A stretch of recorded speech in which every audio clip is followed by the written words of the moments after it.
नमस्कार दोस्तों, स्वागत है आप सबका मेरे YouTube channel adventure story teller पर।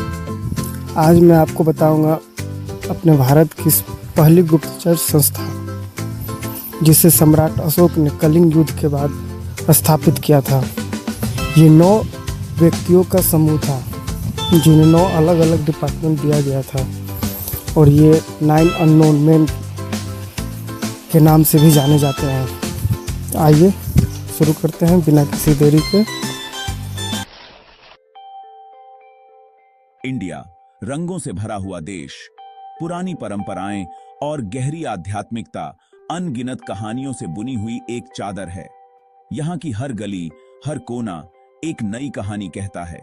यहाँ की संस्कृति और परंपराएं सदियों पुरानी हैं, जो आज भी जीवित हैं और लोगों के जीवन का हिस्सा हैं। इसका इतिहास हजारों साल पुराना है, जो मिथकों, कहानियों और रहस्यमय किस्सों में डूबा हुआ है, जो दुनिया को आज भी मोहित करते हैं। यहाँ के प्राचीन ग्रंथ और शिल्पकला इतिहास की गहराइयों में झांकने का मौका देते हैं। हर मंदिर, हर मूर्ति एक कहानी बयां करती है।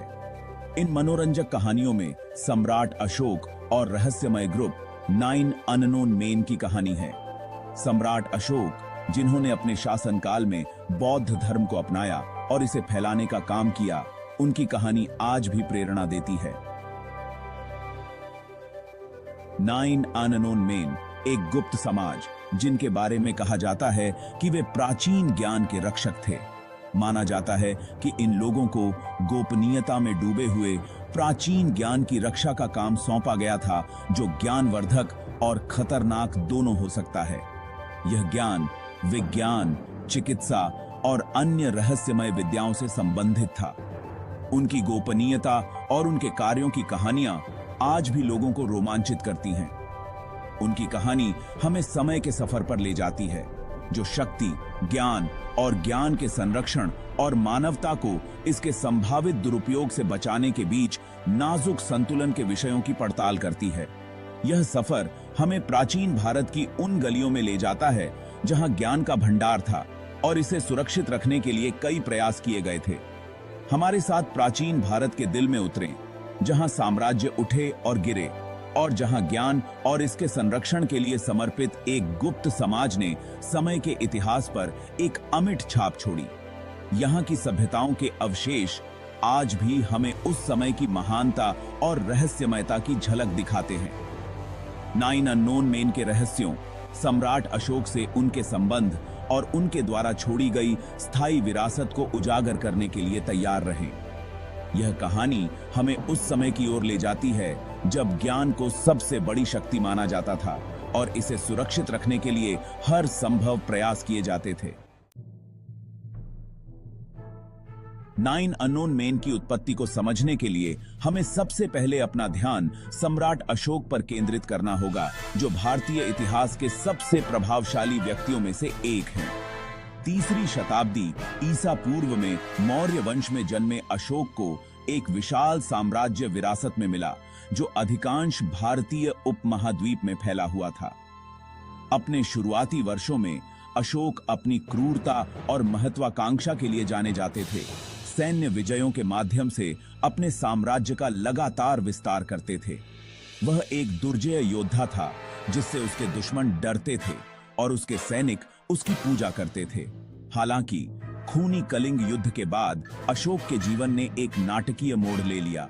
एक ऐसी घटना जिसने उनके शासनकाल के पाठ्यक्रम को हमेशा के लिए बदल दिया और एक दयालु और प्रबुद्ध शासक के रूप में उनकी विरासत को आकार दिया। वर्तमान ओडिशा में लड़ा गया कलिंग युद्ध अशोक के जीवन का एक महत्वपूर्ण क्षण था। विजय की अपनी इच्छा से प्रेरित होकर अशोक की सेनाओं ने कलिंग के स्वतंत्र राज्य को घेर लिया। लड़ाई भयंकर और क्रूर थी, जिसके परिणाम स्वरूप व्यापक मृत्यु और विनाश हुआ। किंवदंती है कि जैसे ही अशोक ने अपनी जीत के बाद युद्ध के मैदान में नरसंहार का सर्वेक्षण किया, वह पछतावे और दुख से अभिभूत हो गया। अनगिनत मृतकों और घायलों को देखकर उसके मन में गहरा अपराध बोध और युद्ध की वास्तविक कीमत का एहसास हुआ। इस अनुभव ने अशोक को बदल दिया, जिससे उन्हें हिंसा का त्याग करना पड़ा और शांति, अहिंसा और आध्यात्मिक ज्ञान के मार्ग को अपनाना पड़ा। भाग 4। एक गुप्त समाज का जन्म, शांति के लिए अशोक का विजन। अशोक एक महान भारतीय सम्राट जिन्होंने अपने शासनकाल में कई महत्वपूर्ण बदलाव किए। उनके जीवन और कार्यों का अध्ययन करना हमें उनके शांति और करुणा के संदेश को समझने में मदद करता है।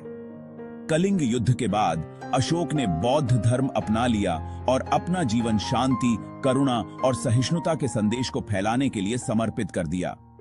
इस युद्ध ने उनके जीवन को पूरी तरह से बदल दिया और उन्होंने अहिंसा के मार्ग पर चलने का संकल्प लिया। बौद्ध धर्म के सिद्धांतों को अपनाते हुए उन्होंने अपने साम्राज्य में शांति और सद्भावना की स्थापना की। उन्होंने धर्म या धार्मिक जीवन के मार्ग पर चलते हुए अपने साम्राज्य के भीतर सामाजिक कल्याण, शिक्षा और धार्मिक सद्भाव को बढ़ावा देने के उद्देश्य से नीतियों को लागू किया। अशोक के शिलालेख, जो आज भी भारत के विभिन्न हिस्सों में पाए जाते हैं, उनके सामाजिक सुधारों और उनके द्वारा किए गए कार्यों का प्रमाण हैं। उन्होंने शिक्षा को बढ़ावा दिया और अपने राज्य में सभी के लिए समान अवसर सुनिश्चित किए। परिवर्तन के इस दौर में माना जाता है कि अशोक ने ज्ञान के संरक्षण और सुरक्षा के लिए समर्पित एक गुप्त समाज के विचार की कल्पना की थी, जिसका संभावित रूप से दुरुपयोग किया जा सकता था। यह गुप्त समाज, जिसे 9 अननोन मेन के नाम से जाना जाता है, का उद्देश्य था कि वे ज्ञान को सुरक्षित रखें और इसे केवल उन्हीं लोगों के साथ साझा करें जो इसे सही तरीके से उपयोग कर सकें। युद्ध की भयावहता से गहराई से प्रभावित अशोक ने माना कि ज्ञान प्रगति के लिए एक शक्तिशाली उपकरण होने के साथ साथ विनाश के लिए भी इस्तेमाल किया जा सकता है यदि यह गलत हाथों में पड़ जाए। कलिंग युद्ध के बाद उन्होंने देखा कि कैसे युद्ध ने मानवता को नुकसान पहुंचाया और उन्होंने यह सुनिश्चित करने का निर्णय लिया कि भविष्य में ऐसा न हो। इस प्रकार 9 अननोन मेन का जन्म हुआ, जिन्हें अनचाहे ज्ञान के संभावित खतरों से मानवता की रक्षा के स्मारकीय कार्य के साथ सौंपा गया था। यह गुप्त समाज, जो आज भी रहस्य में डूबा हुआ है, का उद्देश्य था कि वे ज्ञान को सुरक्षित रखें और इसे केवल उन्हीं लोगों के साथ साझा करें जो इसे सही तरीके से उपयोग कर सकें। अशोक का यह विजन आज भी हमें यह सिखाता है कि ज्ञान का सही उपयोग कितना महत्वपूर्ण है और इसे सुरक्षित रखना हमारी जिम्मेदारी है। भाग 5। 9 अननोन मेन, निषिद्ध ज्ञान के संरक्षक। किंवदंती के अनुसार 9 अननोन मेन को अशोक ने स्वयं उनकी बुद्धि और मानवता की भलाई के लिए अटूट प्रतिबद्धता के लिए सावधानी पूर्वक चुना था। बाहरी प्रभाव से बचाने और उनके द्वारा संरक्षित ज्ञान के संरक्षण को सुनिश्चित करने के लिए उनकी पहचान गुप्त रखी गई थी। उनके अस्तित्व को केवल कुछ चुनिंदा लोगों के लिए जाना जाता था। 9 में से प्रत्येक को एक विशिष्ट पुस्तक सौंपी गई थी। प्रत्येक में विज्ञान, दर्शन या उस समय दुनिया के लिए बहुत उन्नत या खतरनाक माने जाने वाले प्रौद्योगिकी की एक अलग शाखा का ज्ञान था। 9 अननोन मेन को न केवल इस ज्ञान को संरक्षित करने का काम सौंपा गया था, बल्कि सदियों से इसे अद्यतन करने और इसमें जोड़ने का भी काम सौंपा गया था। इसकी प्रासंगिकता सुनिश्चित करना और भविष्य की पीढ़ियों के लिए इसकी रक्षा करना। भाग 6। 9 पुस्तकों का अनावरण, गूढ़ ज्ञान की एक झलक। यह एक रहस्यमय यात्रा है जो हमें प्राचीन भारतीय ग्रंथों और पांडुलिपियों के माध्यम से ले जाती है, जो सदियों से गुप्त रखे गए हैं, जबकि 9 पुस्तकों की सटीक सामग्री एक रहस्य बनी हुई है।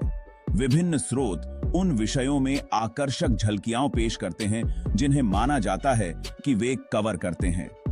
इन पुस्तकों के अध्ययन में लगे शोधकर्ता हमें बताते हैं कि इनमें छिपे रहस्यों का ज्ञान कितना गहरा और व्यापक हो सकता है। कुछ खातों का सुझाव है कि पुस्तकों में इस ज्ञान है प्रचार और मनोवैज्ञानिक युद्ध, जनता की राय को हेरफेर करने और सामूहिक व्यवहार को प्रभावित करने की कला। यह ज्ञान न केवल प्राचीन युद्धों में बल्कि आधुनिक समय में भी अत्यंत प्रासंगिक है। शरीर विज्ञान मानव शरीर के रहस्य, जिसमें शारीरिक कार्यों को नियंत्रित करने और संभावित रूप से मृत्यु को भी धोखा देने की तकनीकें शामिल हैं। यह ज्ञान चिकित्सा विज्ञान के क्षेत्र में क्रांति ला सकता है, जिससे मानव जीवन को लंबा और स्वस्थ बनाया जा सकता है। सूक्ष्म जीव विज्ञान, सूक्ष्म जीवों का अध्ययन, जिसमें घातक जैविक हथियार बनाने की क्षमता शामिल है। यह ज्ञान न केवल चिकित्सा में बल्कि जैविक युद्ध के क्षेत्र में भी महत्वपूर्ण हो सकता है। कीमिया, धातुओं का रूपांतरण और शक्तिशाली अमृत का निर्माण। यह प्राचीन कला न केवल धातुओं को सोने में बदलने की क्षमता रखती है, बल्कि अमृता के रहस्यों को भी उजागर कर सकती है। संचार, संचार के उन्नत रूप, संभवतः प्रकृति में अंतर्ग्रहीय भी। यह ज्ञान हमें ब्रह्मांड के अन्य हिस्सों के साथ संवाद करने की क्षमता प्रदान कर सकता है, जिससे हम अन्य सभ्यताओं के साथ संपर्क स्थापित कर सकते हैं। गुरुत्वाकर्षण, उत्तोलन और अन्य उन्नत तकनीकों के लिए गुरुत्वाकर्षण का हेरफेर।